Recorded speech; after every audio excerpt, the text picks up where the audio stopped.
So, what is, kind of going on, just with you these days? What are you getting into professionally or otherwise in the art world? Well, it's a fun turning point for me personally because I just started working for a new organization here at the Okay. start of 2022.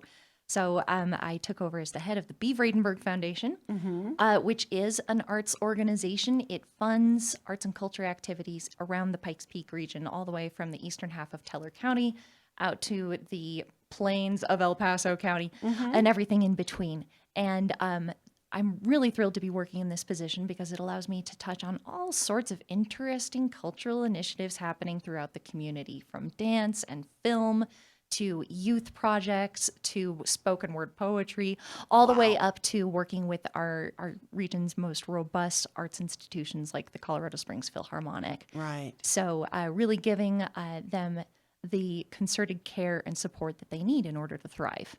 While I have you, and you're so like dialed in on these types of things, do you have a resource where people can go and kind of Mhm. find out all things art and culture? Um, Absolutely. Yeah, the best resource for a resident of the Pikes Peak region is called peakradar.com. okay. And that is our regional cultural calendar. So it doesn't matter what you're into, if it's traditional Hawaiian dance or wood carving or taking a painting class Yeah. or going to a rock concert. That is the place to find out what's happening, who's presenting it, and how you can get involved. And that's Peak Radar. Peakradar.com. And then you mentioned something about art funding and different kinds of things like that. What's the way if someone has an artistic or cultural initiative they're working on and they wanted to get connected with the resources that you're tapped into? This is an interesting region to be in that kind of work because we don't have a lot of the support systems Mm-hmm. that other communities across Mm-hmm. Colorado do. We don't have a percent for arts like Denver does. Right. But what we do have is, we have some local funders who are really interested in seeing art and artists succeed. The Mm-hmm. Vradenburg Foundation certainly is one of them. The name is impossible to spell, but if you search Arts Colorado Springs, it'll come up for you. Right. And the reason behind the funny name is Bee herself was a huge champion for the arts. She ran the Colorado Springs Symphony Orchestra for nearly Mm-hmm. 4 decades at a time where Colorado Springs was a tiny, tiny town. And the thought that we would have a nationally regarded symphony orchestra Mm-hmm. sounded like pie in the sky. But she was a music lover and she knew that even a small town deserves to have a place where you can go and listen to world-class music. That was what she built for this community. And that is what we try to carry on to this day, is the idea that no matter what you're into, you deserve to be able to partake of exemplary arts activities in your hometown. And I love that.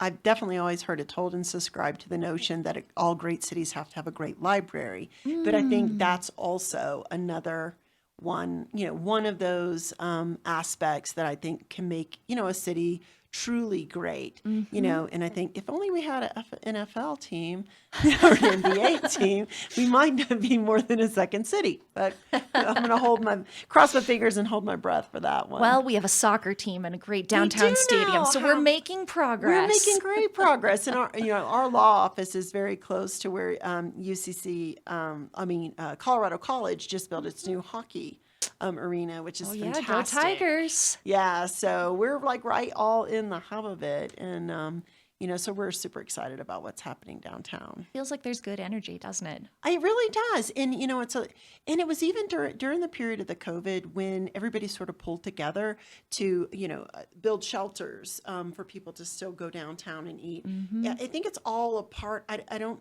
know how to like really piece it together precisely, but it seems like it's all part and parcel of the same thing. Oh, 100% it is. Right. And I'll give a shout out to my colleagues at my former position with the Downtown Partnership. They are the premier organization leading that effort Oh wow. to ensure that as a great city, Colorado Springs has a great downtown, because we know that no matter where you live in Colorado Mm-hmm. Springs, you're going to come downtown for something and you deserve to have a great time when you do.